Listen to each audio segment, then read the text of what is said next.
Hi there, how are you, my beautiful humans, you amazing movers and shakers? This is Lesedi Ali, and welcome to the Lesedi Life podcast. So tonight we're going to be talking about the healing the heart aspects that we had our conversation on last time. So this is part 2, and I'm really excited about it because there's been so much flooding in for me personally that does help me to articulate a little bit better, the importance of really that self-love and that oneness, that wholeness that we try to get to in our healing journey and our self-help journey. So I'll just dive right into it. The focus here is really all the ways that we are taught to second guess us, all the different ways we are shown that what we think, what we feel isn't really the point or doesn't really matter. So my calling, my staple, if you will, in this part of the game is really being able to speak to mothers like myself, caretakers, young women that are at risk of going through a lot of the same things that I went through, maybe some of the things that you've gone through. And all of these things started at a very young age where, you may talk too much. And so you're told you talk too much. And so you have to start being quiet. Or you're told that, you're too rambunctious. So you got to sit down. You need to sit down all the time. Oh, that doesn't matter. Quit talking about that stuff all the time. That doesn't matter. So in different ways, and I say this because there's some things that I've heard, that I know influenced me as far as not being able to speak my mind and needing to be quiet all the time, or not being able to be my most authentic self because it was too much for people. And so being told these kinds of things all your life, or most of your life even, at those very early ages, you internalize this. Those first 5 years are crucial, right? So they dictate how you see yourself, how you see the world, how you're going to communicate. And so when it comes to finding yourself, you may not even be able to know what that looks like, what that feels like, because you've been tweaking and adjusting from the time you were a toddler to your, preteen years, your adolescent years, just so that you could be accepted, which is equivalent to survival, So in this, there's a huge risk because now all the people that want to take advantage of you can, because you don't believe your voice is big enough to say no.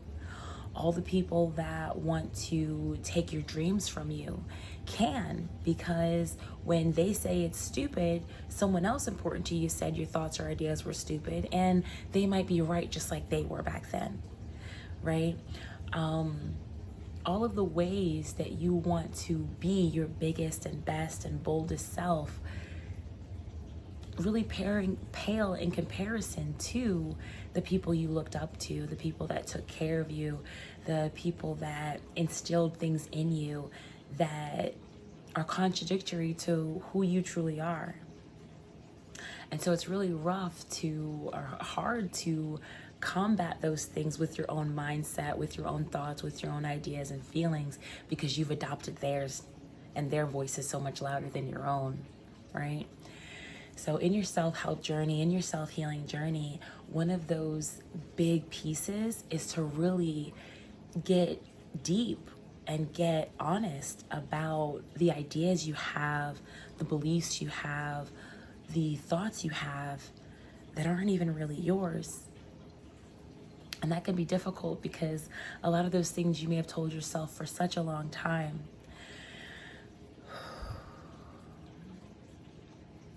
I can tell you, watching the important people in your life plays a huge role too. So maybe you were never told, be quiet all the time, or don't do this or don't do that, right? Don't stand out. Maybe that wasn't it. But you watched your mother or your father not speak too much when people did them wrong, or not stand up for you when people did you wrong, or turn the other cheek when something was inexcusable. I watched my mother go through so many hard and difficult times in her life where men were involved that it influenced my idea of what I didn't want, and that's all I could really focus on. And then what I didn't want became what I attracted. And so then I assumed, well, maybe I can love them out of it, because on the opposite end, I saw my father. I saw my father work really hard for the new family he had. And I saw my father work really hard at not, getting so boisterous and loud and mean. And it was my thought that, maybe my stepmother is the one that loved him out of that. And if I could just hold on to these rude, inconsistent, horrible people, right, that maybe one day they'll be like my dad. That was so dangerous. And nobody stopped me. But nobody stopped me because nobody knew that's what I was thinking. And so it gives me pause even now, when I'm having interpersonal relationships in front of my children, or we have certain conversations, because I recognize how I hold myself, how I carry myself, the decisions that I make, the choices that I make.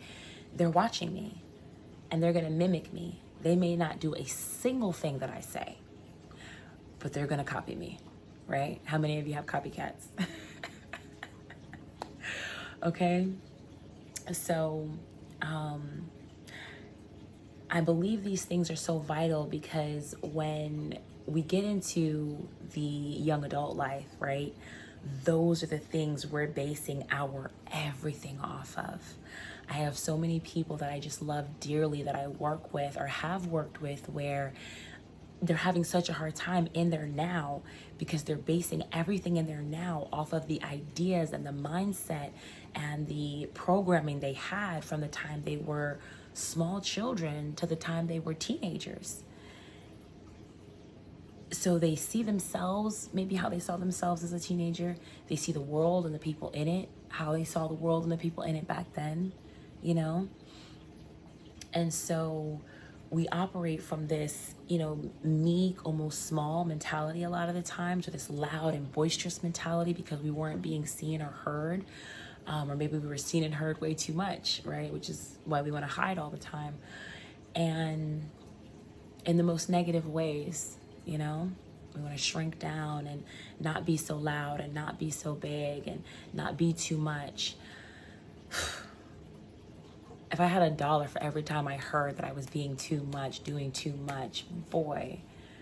But then, who would y'all be listening to, right? Who would you talk to?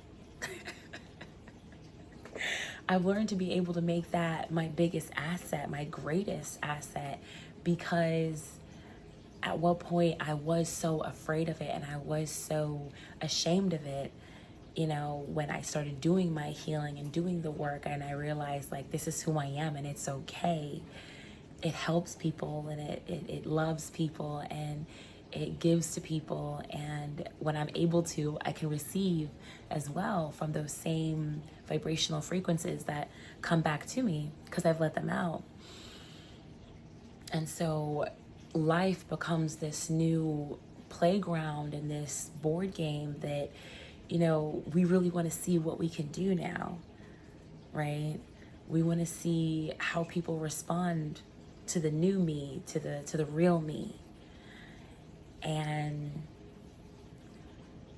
it can be challenging, because you may go from one extreme to the next. I definitely noticed that, I went from one extreme to the other, and then I had to kind of like find my balance, find my middle ground, so that I could still be received, in different circles. But, what does that look like for you?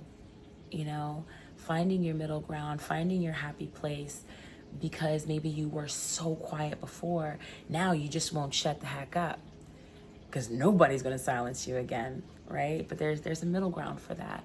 Or maybe we're going to try everything because so much was kept from us, but that can be kind of dangerous. So we find a middle ground, right?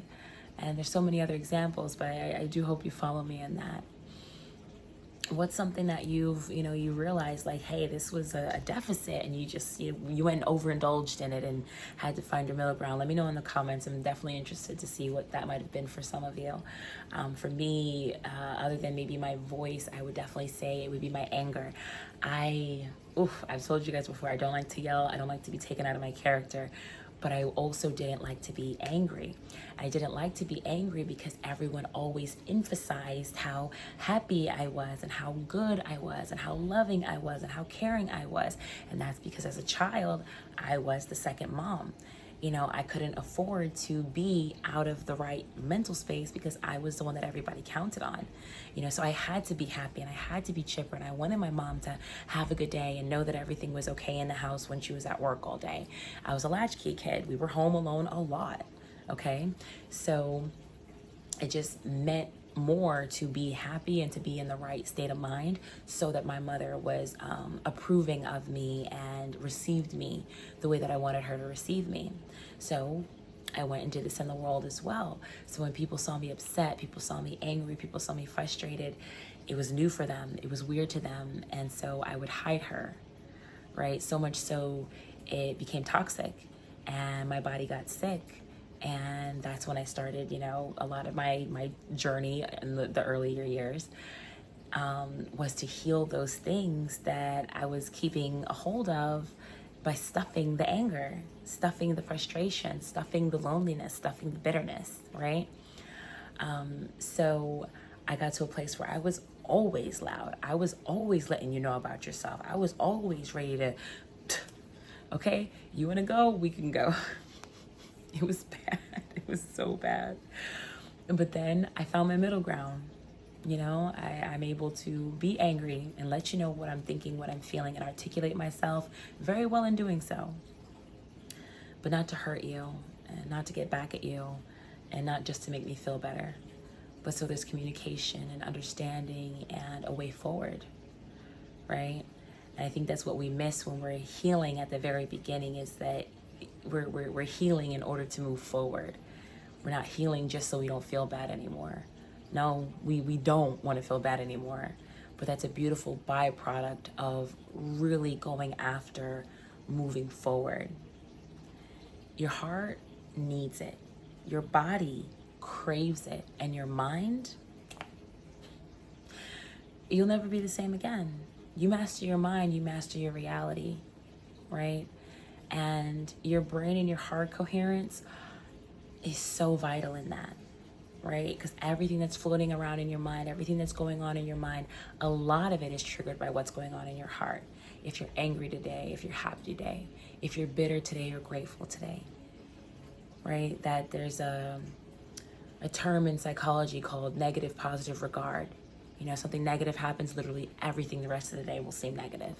Something great happens, literally everything the rest of the day will seem great.